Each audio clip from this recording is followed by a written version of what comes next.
Good evening. Today is Friday, September 17, 2021, here in Davao City, Philippines. I am Ace Perez, and welcome to the Talking Heads, where we discuss current, relevant, and interesting stories in our community straight from the sources.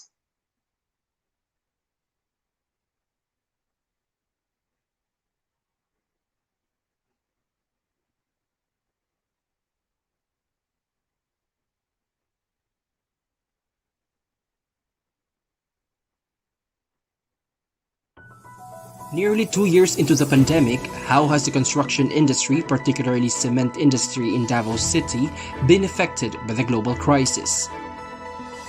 Award-winning director Yam Laranas shares about the making of his upcoming film Paraluman, starring Rhen Escano and Mapa, streaming September 24. All right, now to start our conversation on the construction industry's updates in Davao City, we are honored to be joined live tonight by QMix Operations Manager, Ma'am Lalaine Kanapia. Maayong gabi, Ma'am Lalaine. Good evening, and welcome to the Talking Heads. I'm the Sir Ace. Thank you. And mm-mm. Thank you so much, Ma'am, for taking time to be on the show. I know busy kayo ka, but you still give us time to shed light on the updates of the construction industry in the city. Now, ma'am, to start our conversation, to start our discussion, we are nearly 2 years now into the pandemic, and how has the cement industry or the construction industry been affected by the crisis? So kindly give us parang an overarching or a big picture, no, the real picture, the real situation as a player in the construction industry. So kumusta ang ato ang industriya? Because from what I know, no, construction industry in 2019 and backwards, yun yung sinasabing golden age of construction. Now, with the pandemic, grabe ang nahitabo, but how is the industry doing nowadays? Yes, sir. In June 2020, we resumed supplying RMC to our clients, serving our unfinished projects due to ECQ. Mm-mm. At the start, cement from locals can sustain the demand. But December of 2020, we already encountered insufficient supply from local cement manufacturers. Okay, so basically, ma'am, before June 2020, no, so yung early days of the pandemic, talagang nag-stop talagang operations of most of the players in construction industry. Yes.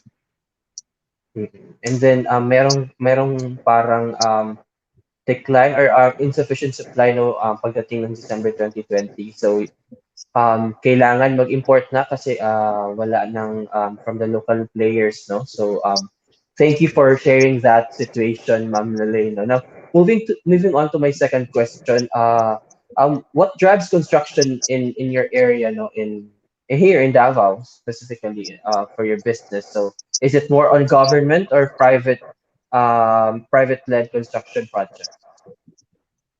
We cater both government and private projects, but it is the Build program of PRRD.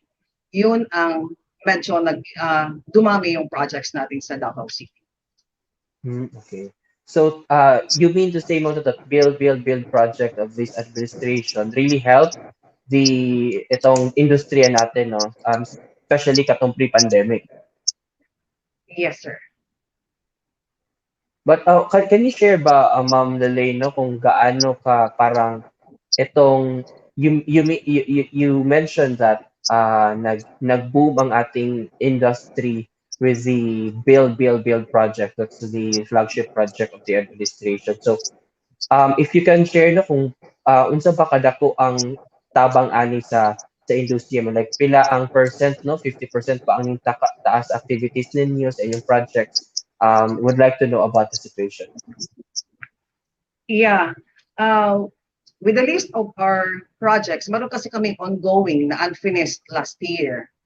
So, yan yung tinatawag natin yung bypass tunnel at saka yung mga bypass road natin. So, yan yung projects na sinusuplayan natin na medyo malaki-laki yung consumption ng industry natin ngayon. Medyo malaki-laki kasi Mm-mm. siya. Oo, mga big ticket projects, ma'am, no? So, it really will spur development in this part of the country. So, we welcome this development here sa Davao region. Now, do you feel ba, ma'am, there's an adequate supply from local manufacturers, no, and companies for your current and future projects? Kumusta po? Yeah, sa tingin ko, it's not sufficient from local Mm-mm. manufacturers. They cannot serve the demand of the current projects. In our company, we only receive 15% from local manufacturers. In our Okay. situation today, we are only complying the old projects, but we have encountered shortage from locals. So we are thankful for the comeback of Union Cement in the industry, which is envisioned to contribute significantly to the growing demands for reliable and quality cement materials in the Philippines. Okay. So, follow up lang ako konti, ma'am, no, dito sa ating, you mentioned that 15%. So there's really a shortage, no, pagdating sa supply, no. At hindi, syempre you mentioned na ano lang, yung kinikater natin is old projects. So how much more if meron pa tayong mga new projects, no. So, would like to, ano lang, ma'am, sino ba itong mga local, define lang, no, ang itong para maintindihan ng ating viewers kung ano itong local manufacturers and yung sino yung you meant 15% is local manufacturers. So sino yung 75%? 55% is yung imported Oo. na yan. Imported Okay. manufacturers, sila yung nag-contribute, nag-patch up dun sa remaining. Mm. So a bulk talaga of the projects no is more on imported kasi hindi na masupply ng local players. Hindi kaya, hindi nila kaya. Mm. But how many local players ba, ma'am, here sa Atuang area? Daghan-daghan, sir. Murag moabot Mm. sila og kanang 7 or 8, I think. 7 and 8. But I ilang mean, capacity? yung the local, the Yes po, local or the local imported? local no, local manufacturers po. Local, parang dalawa lang yata sila dito. Okay. Dalawa or tatlo lang ang local. Okay, so they can't really keep up no with the with the demand in construction. Yes, kulang. Okay, kulang talaga. And that's why it's the re-entry of Union Cement or Field Cement no, is a welcome development, especially on Yes. your end. Now, if you if and when when you encounter supply issues, Ma'am Lalaine, what is the impact of this on your project and on your business? Do you have alternative options to address the supply gap natin? You mentioned kanina. Yes. Yeah. Due to supply issues, it Mm-mm. could lead to delays in the completion of our government projects, pati na din yung private projects natin. And it will not satisfy our customers' needs. Our company is confident that if local manufacturers cannot supply the demands, other imported suppliers like Union Cement, consistency of their logistics and timely arrival of their cement will address the supply gaps. Mm-mm. So it's really the service of itong Union Cement no, is essential for your company, for your business to keep going with the ongoing projects natin. Now, speaking of ongoing projects, ma'am, can you mention again ano yung mga ongoing projects ng ninyo? Yeah, we have our Davao City bypass tunnel. We have the bypass road, the Santa Ana Bridge, Mm-mm. Matina Talongmo Bridge. We have also our private projects like the construction of our city mall, the construction of the Davao LPU, and the Davao Global Mm. Township. Yun na lang muna para ano. So yun yung mga ongoing projects natin. But are we accepting mga future projects na ma'am as of the moment, or you focus muna dun sa mga backlogs natin or sa mga previous or mga old projects natin? Yeah, tinatapos lang naman natin yung mga old projects Mm. natin, yung mga backlogs. Pero if we have opportunity na mabigyan ulit ng panibagong project, so open naman kami doon. Wala namang Mm. problema, sir. Okay. Ma'am, um, employment no is an issue, especially during the pandemic. Marami yung mga nawalan ng trabaho. But for your company ba, sa industry ba, how many employees ba ang na-employ natin? How many individuals ang natutulungan natin, especially during this time? Marami-rami naman yung mga individual kasi yung sa aming part, hindi naman talaga kami nagtanggal ng tao hanggang Mm-mm. kailangan pa namin sila at they're still willing to be with the company. Ina-accommodate namin sila kasi it is the time na kailangan din naman natin silang tulungan kahit na umabot din kami sa punto na nag-ano din kami, anong tawag nito? 3 days, 3 days lang, minsan from 3 days, it Mm-mm. went to 4 Skeletal. days.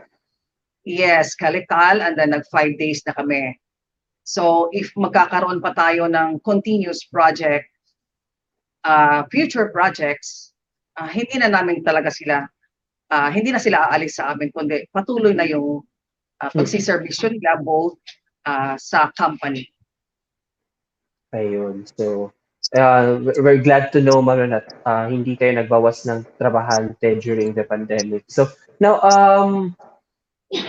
I would like just to emphasize, no, let's just put emphasis dun sa na-mention mo kanina na the importance of itong importing cement no from other suppliers kasi hindi talaga kaya na ng local suppliers natin. So, um, can you mention again kung gaano ka-importante yung entry ng Union Cement sa business, especially sa inyo, ma'am?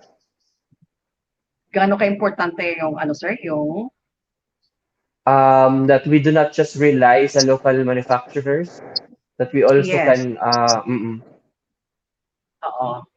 Kasi uh, sa kung sakaling madadagdagan pa yung projects natin within Davao mm, City at sa laki ng demand ng semento, hindi na kayang isupply ng local manufacturers yun. So, kailangan natin pumasok or kailangan pumasok yung mga ibang brands natin, other imported brands, para i-sustain or mm, hunan yung mga kakulangan na hindi natin makuha sa local players natin. ayun. Because So, we kagaya are sa amin, yeah, in the case of our business, simento talaga yung kailangan natin para mm, masuplayan yung mga kliyente natin. ayun.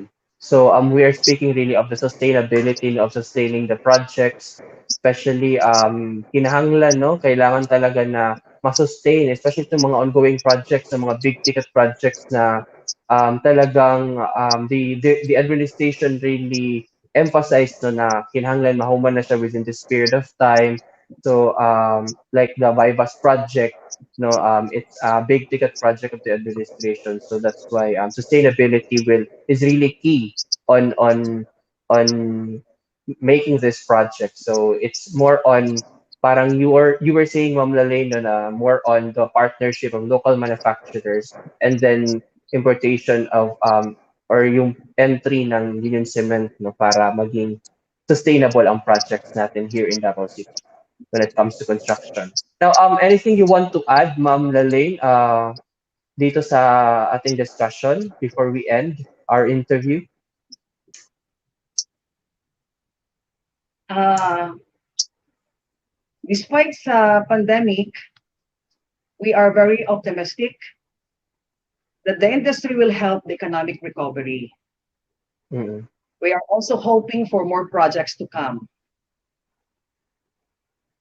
Okay, and we're also hoping, ma'am, no, for more projects and more unsustainable projects no, sa inyong end. And thank you so much for joining us tonight for the during the discussion and for giving us update on the how's the construction industry doing, especially here in Davao City, especially this pandemic. May gabi, Ma'am Lalaine, and keep safe po.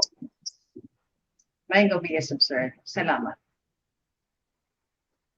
Again, that's Ma'am Lalaine Kanapia from QMix, from QMix Construction or Operations Manager of QMix, Ma'am Lalaine Kanapia. And when we come back, we will be joined live tonight by the award-winning director who is also a Dabawenyo, Yam Laranas, who will share about his upcoming film, Paraluman. All that and more when we come back here to Talking Heads. Tara na! Paristo na ta! Nagkadoon na ang eleksyon. Andam na ba ka? Sa atong mga kabataan diraang nga magedad 18 na karong tuiga, this is your time to shine. Pwede na magparehistro online via rehistro ug muadto lang sa Comelec office aron magpakuha og biometrics, official receipt ug oath taking. What's in it for you? Well, voting isn't just simply voting. It will define your future. Alang sa tong kaugmaon, mubutar kita. Pero usa ta mo boto, unsaon man nato pagpili kung kinsa tong botohon. Abraham Lincoln once said, "The ballot is stronger than the bullet." You've got the power, so use it wisely. 1. Decide what you're looking for in a candidate. 2. Do some research. 3. Evaluate their stance on different issues. 4. Know their leadership abilities. 5. Learn about other people's view on the candidates. And review all the things you have gathered. Hinumdumi nga alang kini sa kaugmaon sa tong nasod. Maong isipon gyud nato kung kinsa ang karapat-dapat. Sa pagboto, kinahanglang may balan nato ang lokasyon sa tong polling precinct apil ng oras sa atong pagbotar, pag-andam og listahan sa mga kandidato na imong botohon ug kuha ang imong balota, pangita imong pangalan sa voters list, butang imong balota sa voting counter machine. Pag nabut niya na ka og indelible ink ug nakita na nimo imong voter's receipt, you're good to go. We are one Davao. We are one Pilipinas. Our vote matters. Register now. And you're still watching the Talking Heads on Sensor Davao. As promised, we will be joined live tonight by Dabawenyo award-winning director Yam Laranas, who will be sharing his upcoming film Paraluman that will be premiered or streaming starting September 24. Let's welcome on the show Sir Yam Laranas. May gabi, Direk, and welcome to the Talking Heads. May gabi sa tanang mga sa Davao o tanan sa mga nananaw sa show ninyo. Thank you so much for having me. Thank you also, Sir Direk Yam, no, for taking time to be on the show sa dawat sa among request no to share about itong upcoming film na Paraluman. But before that, we know that you're a Dabawenyo, so I would like to know kung sa imong fond memory diri sa Davao City, asa baka galaag-laag diri or kinsa imong mga when you visit Davao City kinsa imong kasagaran mga kauban, no? So wow, how much time do you have? I'm from originally City High, Davao City National High School na karon. Yes. And I used to belong to the dance club of the Loxine Dance Workshop. So, all right. And yes, I used to be a dancer in Loxines, and I'm a true blood Dabawenyo. And muna, of course, akong igsoon na pa sa Davao, akong mga family o akong mga relatives, of course, nasa Davao. Lisod lang uli karon because of COVID. Yes. But syempre nakakamiss ang Davao, syempre. I also have from Davao to Tagum ang range mo ang pamilya. So but I practically nag-city high ko and then I moved diri sa Manila after. Okay, but when was the last time na nakauli ka direct sa Davao? Oh wow, mga I think 2 years ago. 2 years ago na. Oh, that's before pandemic pa.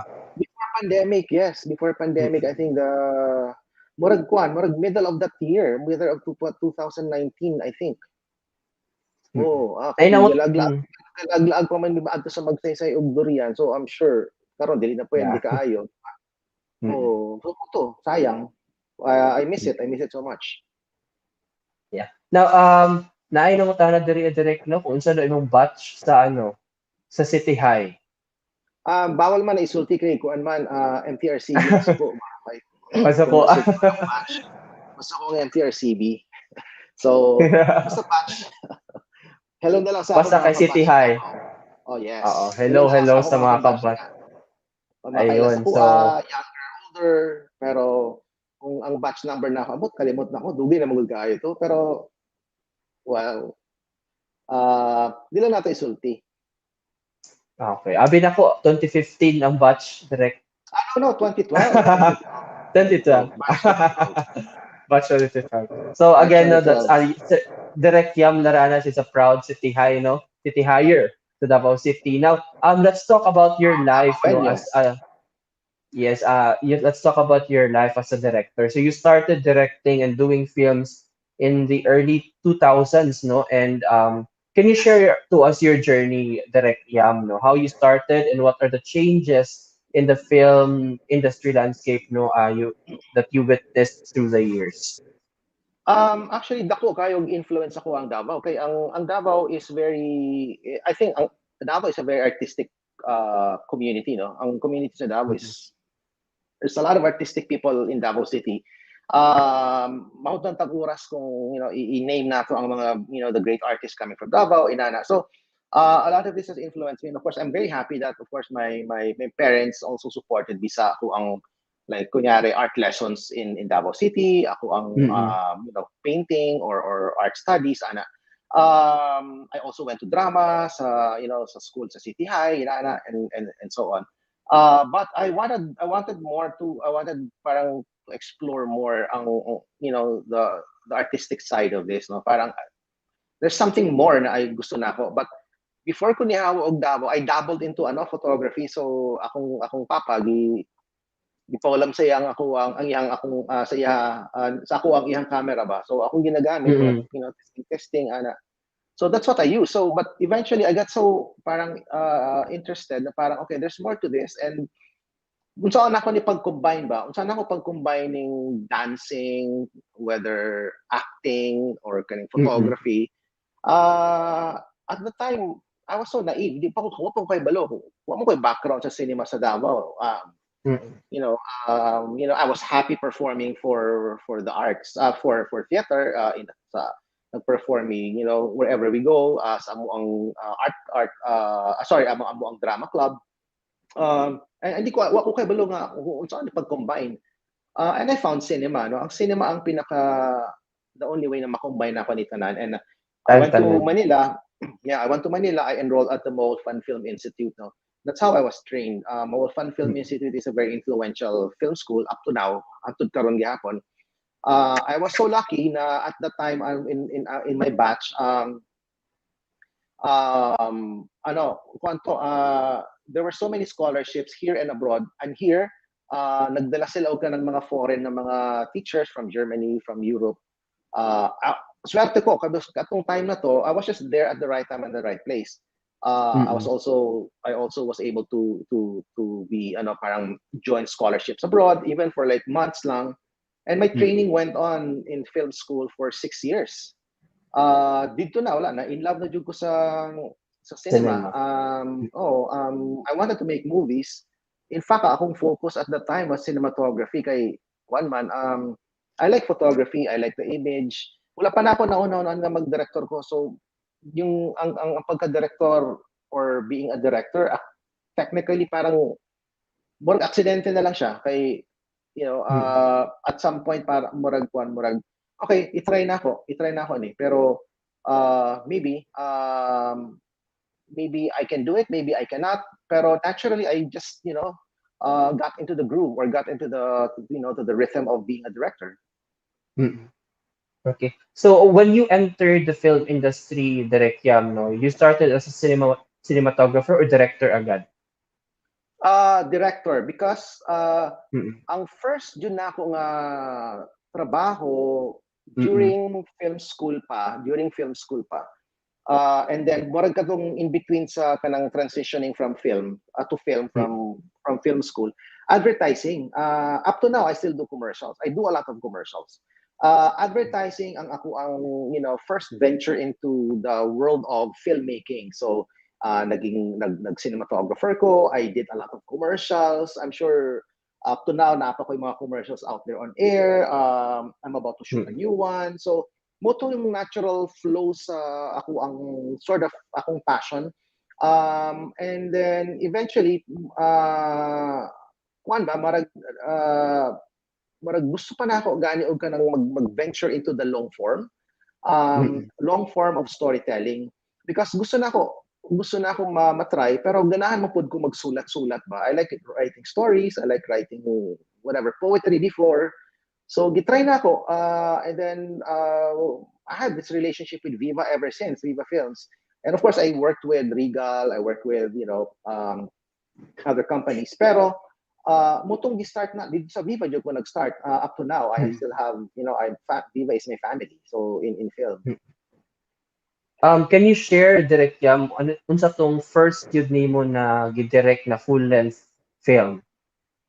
The first full-length film I made was a sexy drama called Balahibong Pusa. That was a big hit. It's a crime story, pero it's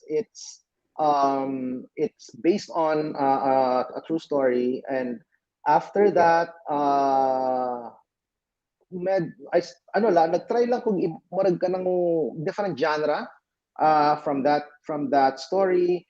I tried a love story with Regine and Richard Gomez, Regine and Richard, and then I tried working with and then I fell in love with horror films, no?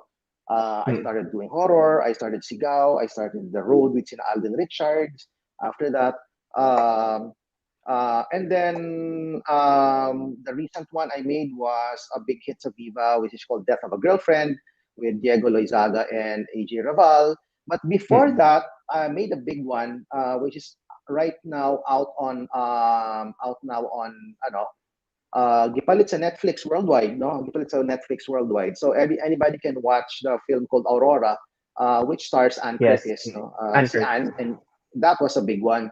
But before that, I did some horror. Yung ang naman ang Aurora is more on drama horror, no? And then a few more after that, so gihimo na ako ang Death of a Girlfriend. It's again based on a real crime. And after Death of a Girlfriend, I wrote Paraluman. So kaning Paraluman karon is, I would say, a love story. Very an innocent girl falling in love with the wrong guy. But she's very young, compared to again with this guy. So parang marag siya ba forbidden love. Marang siya forbidden love, no? Dagan Yes. Okay, Direk Yam, thank you no sa pag-share sa imong agi no sa imong journey as a director. You started really young sa arts no, and it's good that na-exposed ka really early no, and your parents supported you with your passion. And now let's talk about ito, ang Paraluman no. This is our main talaga na topic for tonight no, ang yung the making of Paraluman. So, Direk, let's discuss no kung ganong Paraluman ang gitawag ani. Why Paraluman yung title ng upcoming film mo starring Rhen, Escano and Mapa? Ang meaning sa Paraluman sa Old Tagalog, although ginagamit technically more bago na siya ng word ba. I think it was coined by writers and artists no in the 1800s or maybe 1700s. Pero ang meaning dun niya is muse, no? That's the moto yung meaning, muse. Pero na yung mga permutations ang word ba. The muse turned into right now I think NCCA National Culture Commission on the Arts. I think Paraluman is now described as ang pinakamagandang babae sa lahat. Mo nang ilang description in the Tagalog form. So recent Paraluman description. siya, kung Paraluman ka, nga taga Davao ka, sa Mm-mm. inong tag Paraluman ka, oy, ikaw na pinakagwapang taga Davao or ikaw na pinakagwapa, ikaw na pinakagwapang nga babae sa tanan. But this Oo. is coming from the point of view of the poet, the writer, the artist, so the singer, so mo nang ilahang obsession of beauty. So Mm-mm. iyang source, ang iyang etymology, so to speak. Mm-mm. Of Paraluman. And Yes. Paraluman here is si Rhen. Paraluman, you're Escano. referring here si Rhen Escano, no? Yes. You're known direct Yam, no, as an award-winning na Wow. thriller and horror films, no? For your thriller and horror films such as Sigaw, Aurora, The Road. Also gitanaw gyud ako ng The Road sa una, maka-remember ko direct no sa diri sa Gmall, diri sa ano sa Davao katong ano Oo. pa. So I really like it Salamat. also, no. Death of a Girlfriend, no, more recently mo na film, no, with Viva. Now, Paralumen is more of ano siya, romance film, 'di ba? Yeah. And your last film with this genre, if tama akong research, no, 2002 na Ikaw Yeah. Lamang Hanggang Ngayon, no, ni Yes. Regine and ni Richard. So tell us more nga nung it took you long, no, to go back sa Yeah. romance na genre. Actually kana siya, it just came out naturally. Murag I wanted Mm-mm. to do a rural film, no? Rural setting na movie. I wanted to do parang everything fell into place, no? Everything fell into place. Mm-mm. Katong nag-meeting ni sa Viva, I have a pitch, no? I have a pitch. I told them my story nga inani I wanted to gusto na ako love story. And then ang kanang nganong love story man, but of course syempre ang explanation man nako was I want to try something different naman. Lahi na pud ba? Because being a cinematographer and a storyteller, I can do anything, pretty much anything I want.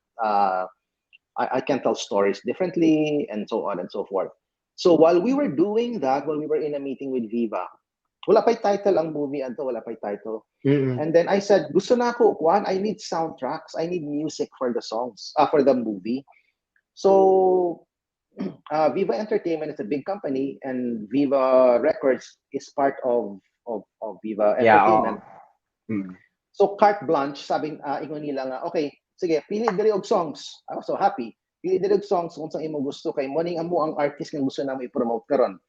Mm. I said, Can okay, and I said, okay, sige, tanaw na to. Basta no promises until I see or hear the song ba. So anyway, the first song you I heard was Paraluman by Adi, of Adi? Oo. of Yung Adi. bagong ano. Mm. Yes. It wasn't such a hit. It was still starting. Mm. Murag bago lang siya nag-start Ka-release pa sa lang. Oo. Bago ra technically murag na-release. 2 days lang, murag 1 week lang ata siguro to. And I said, Mm. this song is going to be a hit. I said, this is a hit. So I said, I will use that song, and of course, and then the brilliance of Boss Vic said, use that Mm. title. Gamitan na ang title na sa imong movie. I said, oh, of course, Oh, why not? And that's how okay. So that's how it started, and everything just fell into place. There's the song, surprisingly, is very similar to the story. the It's story. about being in love, and taking the woman you're in love with to a place she's never been. Very poetic, very poetic ang Mm. song, which is actually motong movie na ako, no, motong movie na ako, about poetry, about being in love. The only catch lang was that this story ang story nato is that it's a young girl falling in love with an older man. Ang problema Mm. is this young girl doesn't know the rules because it's her first time to fall in love. She doesn't even know kung unsa ang true love for her. All she knows is that na-attract siya sa lalaki, Mm. likes the lalaki a lot, pero the guy has a partner. They're not married, pero he has a partner. So what will the girl do, di ba? What will she sacrifice? Will she wait? So moto, that's the challenge na kinahanglan i-solve sa storytelling. So I Mm. enjoyed it a lot. I enjoyed the story a Okay. lot. So basically, no, Paraluman, the song really is a huge part of the film. Paraluman, no? Eventually, yeah, Eventually, eventually naging is huge part. Mm. yes, eventually is it became a huge part, uh, because In fact, the music producer, the producer of Paraluman Music, si Kian Cipriano of Kaya Oo. Lili, si Kian produced the song of Adi. And then, kung nag-meeting nami, I told si Kian, why don't you just do the score for my film? Because you have the feel, kabalo na ka sa feel sa song, sa Mm. drama, sa love story. So in fact, si Kian Cipriano ang nag-score sa music ng Paraluman. Okay. Ang nagbutang ng Paraluman. tugtog, ana. Oo. But I wouldn't say na Paraluman created or crafted the story. The Yeah. music Kasi mas helped it. nabuo una ang ano. Yes, the music helped it, and parang murag, like I said, everything just fell Ano into lang, fell into place. Exactly. Naglock na lang tanan. So mauto siya. yeah. Okay, so thank you for sharing that, Direct. No? But in one of your interviews, you mentioned no, na the film will really tackle about relationships, which ang foundation is merely sex. No, so why did you choose this kind of theme for your upcoming film? No, because primarily, sometimes when you are naive, no, this Mm-mm. naive girl doesn't know what is real love and physical love. Wa pa siya kay balo. Wa siya kay balo the Mm-mm. difference between Wag na that. Murag, if exactly, murag nakalitan nag-blend pa na si lang. Exactly. Ang yang mm-mm. kasing-kasing ni ang yang kasing-kasing na na overwhelm na pa si overwhelmed ba, na overwhelmed. So murag mm-mm. feeling niya ang physical love is all the same as the real love. Mm-mm. Pero ang guy is, of course, the guy is reluctant. The guy is reluctant. Dili man abuser ang guy. Dili man siya kontrabida. Dili man pud temptress ang babae, si Rhen. You know, she's not a temptress in the film, except that she was just there at the wrong place and at the wrong time. The only issue that Jao Mapa, who you see on screen here, plays that older man, Mm-mm. is having a very difficult relationship with Gwen Garcia, who you see right now. Na para sa iya, I don't feel love with my partner. This is how it feels pala when someone really loves you, and she got that from Rhen, sa character ni Rhen. Mm-mm. So what is unsa man ang iyahang, from a sexual attraction or a sexual affair turned into real love, and how far will Ren sacrifice or wait para Mm-mm. ma-prove niya nung kaning babae ma-prove niya ang iyang true love, ang iyang real love di ay sa iyang Mm-mm. sa character ni Jao Mapa. Ayun. So yun yung aabangan ng ating mga viewers, no? Dun yung Yes. questions ni Direct Yam. And you mentioned about si Ren, no, and Jao Mapa. So how was it working with Ren, no, as a relatively new and young actress, no, sa industry, and of course kay Yeah. Jao Mapa, who is a 90s na heartthrob. Yeah. Paano mo yung chemistry nila? I've worked with Ren. I produced one of her big films called Adan. I Yes, wrote yes. it and produced it for her. So kailan na ako si Ren, no? Mm. She's very professional. I think she has a great future in Philippine cinema. She's a very good actress. She's a very good actress. Jao is coming back, and of course, Mm-mm. having a great experience in the 90s, perfect, bagay. Ang giganahan nako was that si Jao was a little murag feeling awkward pa, uneasy kasi kay Kwan ba. First time niya on set, back to set, first time ni Jao. So he was feeling uneasy, a little nervous. So gingon na I told si Jao, use that. Gamitan ng imuhang nerves, ang gamitan na imuhang pagka-nervous diha, because I like that, because Ren is very relaxed. Ren is very natural, Mm-mm. and Jao is very nervous. So perfect yung character niya. So I said, and then all of a sudden, the chemistry just sparked, and naman na siya, you just suddenly see it, and you trust your actors, you trust how good they are, and they work well together, and I think we have a good chemistry that came out from the shoot. Ayun. We're excited, Direk Yam, no, to really finally watch itong Paraluman, no, na streaming starting September 24. So Why would Support. you kindly invite no, our viewers to watch and support your upcoming film at saan nila pwedeng makita o mapanood itong Paraluman? So, sa tanang mga viewers, talking heads, and all listeners, palihog lang, try to watch Paraluman on September 24, exclusively on Viva Max. Philippines, you can also watch it Viva Max in the Middle East, Japan, and some territories in Europe. Pretty much we are releasing Paraluman worldwide, wherever Mm. Viva Max is available. So that's the great thing about it. So and the wonderful thing about streaming and the wonderful thing about Viva Max, it's sulit kaayo. Lami ni siya, murag, you guys will enjoy it. Support the film, and I'm sure you will have fun watching it. It's internally it's rated for 18 and above, but that's the kind of story that we tackle kasi. Mm. Okay, we're very again excited, Kaemi, for this film, Direk Yam, no, and congratulations in advance. Again, that's Direk Yam Laranas, no, a Dabawenyo, and director, no, for the upcoming film Paraluman, starring Rhen, Escano, and Mapa. Again, maayong gabi, Direk, and thank you so much for May taking gabi. time. Keep safe, May po. gabi. Thank you. Kamapod.